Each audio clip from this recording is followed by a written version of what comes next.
कुछ तो मर्यादा रख क्लास 12th की, ठीक है। हम जब क्लास 12th में थे ना बेटा, तो हम जब कोटा में पढ़ते थे तो हमारे केमिस्ट्री वाले सर होते थे एक महान, नाम नहीं बताऊंगा क्योंकि अभी भी वो पढ़ाते हैं कहीं, ऑनलाइन नहीं पढ़ाते, ऑफलाइन ही पढ़ाते हैं।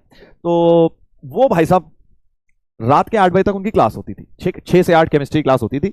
अब 8 बजे के बाद उन्हें मतलब ही नहीं 8 बज रहे हैं, 9 बज रहे हैं, 10 बज रहे हैं, 11 बज रहे हैं, मतलब और कोई बच्चा चू भी नहीं कर सकता। जैसे तुम तो बेटा लिखते रहते हो ना, हाँ क्या लिखते हो तुम, तुम्हारी क्या स्टाइल है लिखने की, हाँ घी खत्म घी खत्म, बस करो सर बच्चों की जान लोगे क्या, जाने दो सर, ये सब लिखते हो ना तुम। हाँ ये हम तो भाई साहब चू भी नहीं कर सकते थे। 10 बज गए सर को बोल नहीं सकते सर आप शायद भूल गए हैं, घड़ी देख लीजिए 10 बज गए हैं, खाना बंद हो जाएगा मैस में, ये भी नहीं बोल सकते थे। खाना नहीं मिलेगा, नहीं मिलेगा भाई, चुपचाप भूखे सो जाएंगे, बट सर को कुछ नहीं बोल सकते। हाँ बंगाल से थे वो, थोड़ा सा उनकी एक्सेंट बंगाली एक्सेंट थी तो डर लगता था उनसे हमें, बट बहुत बढ़िया टीचर थे। और कभी भी हम उनके मतलब कभी मन करता था उनका 10 बजे तक।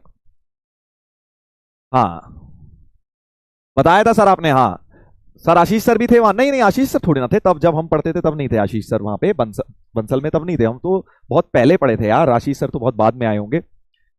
हाँ वो भी आई थिंक वहां पढ़ा चुके हैं। 2 चल रहा है ये सब अभी भी दिमाग में छप गया है, सोच रहा है ना तू बेटा, कितने सालों बाद भी ऐसा खौफ था हमारे केमिस्ट्री वाले सर का। चलो भाई रिकैप का टाइम करेंगे, रिकैप का टाइम करेंगे। ऑर्गेनिक पढ़ाते थे वो, हाँ बेंजीन भी, सपने में भी बेंजीन ही बना रहे होते थे हम। चलो एनीवेज स्टार्ट करते हैं। नहीं तुम लोग नहीं जानते होगे उन्हें, वो मतलब उतने ऐसे कोई फेमस टीचर नहीं है, but he used to be a very very nice teacher. चलिए आगे बढ़ते हैं। सबसे बेकार सब्जेक्ट है सर, हाँ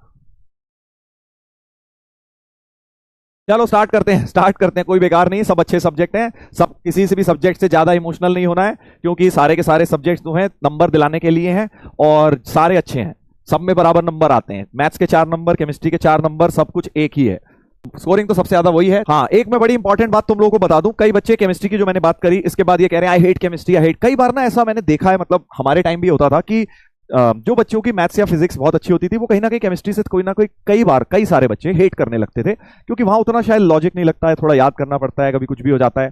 तो मैं आपको ये बताऊंगा, प्लीज ट्राई टू अंडरस्टैंड कि अगर आप एक सब्जेक्ट अगर कोई भी खराब रख के जाएंगे, ठीक है, स्पेशली केमिस्ट्री, तो आपका सिलेक्शन नहीं होगा। आप जितना ही मजा कर लें मैथ्स फिजिक्स पढ़ने में, एंजॉय कर लें, आपको लग रहा हो कि बहुत मजा आ रहा है मैथ्स पढ़ने में, इसी को सारा टाइम दे देता हूं, केमिस्ट्री बोरिंग लगता है, नींद आती है, उसको टाइम नहीं दूंगा, तो ऐसा मत करना, क्योंकि मजा तो तुम्हें आ जाएगा बट आगे सिलेक्शन नहीं होगा। सिलेक्शन चाहते हो तो तीनों सब्जेक्ट्स को बैलेंस बनाओ, जो तुम्हारा सब्जेक्ट खराब है उस पर वर्क करना शुरू करो। इट इज वेरी इजी कि जो आता है उसे बार बार और पढ़ें और पढ़ें और उस पर सवाल लगाते जाएं, ये नहीं करना है। जो नहीं आता उसको आपको और भरना है अपना, राइट। आपकी नॉलेज जिसमें ऑलरेडी 50-60% है उसे कितना बढ़ा लोगे, बट जिसमें 20% है उसे तुम 50-60 तक इजीली पहुंचा सकते हो। मेहनत लगेगी बट करना पड़ेगा, ठीक है, तो ध्यान रखना ये बात, वरना रैंक नहीं आएगी, बाद में पछताओगे। ये तो सबको बोल पाओगे मेरे मैथ्स में या मेरे फिजिक्स में देखो भाई साहब इतने आए हैं, पर जब रैंक बताओगे तो शर्म आएगी फिर, ठीक है। सिमिलरली उल्टा भी, वाइस वर्सा भी, कि अगर केमिस्ट्री अच्छी है और तुम्हें लगता है यार फिजिक्स वीक है या मैथ्स वीक है, तो वो गड़बड़ हो जाएगी, रैंक नहीं आएगी बेटा। रैंक लाने के लिए तीनों सब्जेक्ट बैलेंस होने चाहिए, तीनों बैलेंस होने चाहिए, ठीक है। हाँ ध्यान रखिएगा ये बात, बहुत इंपॉर्टेंट बात बताइए मैंने। गिफ्टेड चिल्लर टीके सर, राहुल गांधी जी कह रहे हैं, अच्छा ठीक है बेटा। यही लगता है जब एक इंसान को आप देख लें कुछ करते हुए, तो सबको लगता है तो गिफ्टेड है। रोहित शर्मा भी लोग लगता है गिफ्टेड है, ऐसे ही मार देते हैं शॉट, किसी को नहीं पता उसने कितनी मेहनत करी हुई है, तुम्हें भी नहीं पता बेटा हमने कितनी घिसाई हुई है, ठीक है ना। 4-4, 5-5 किलोमीटर डेली पैदल चलते थे और कितने घंटे बिना सोए बिना खाए बिना पिए रहे हैं, 2 बार खाना खाते थे बस, समझ रहे हो। बहुत बेटा स्ट्रगल किया है हमने, तुम्हें ऐसा अब लगता है हमें देख के। कल कह रहे थे सर पैसा फ्लॉन्ट कर रहे हो, आईफोन है बेटा। एक जमाना था जब पड़ोसी के फोन से ही फोन करते थे घर पे, घर वालों ने फोन नहीं दिला रखा था, ठीक है, तो वैसे भी दिन देखे हुए हैं।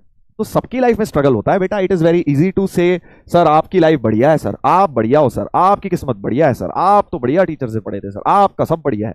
तो बेटा सबकी अपनी अपनी स्ट्रगल होती है, आपको भी अपनी स्ट्रगल खुद ही पार करनी है और खुद ही उससे बाहर निकल के सक्सेसफुल इंसान बनना पड़ेगा, ठीक है ना। हाँ तो इसलिए देखो कर, किसी को देखकर it is very easy to say कि सर अरे ये तो सब बढ़िया है, तो किस्मत का खेल है, किस्मत का नहीं है बेटा, मेहनत का खेल होता है।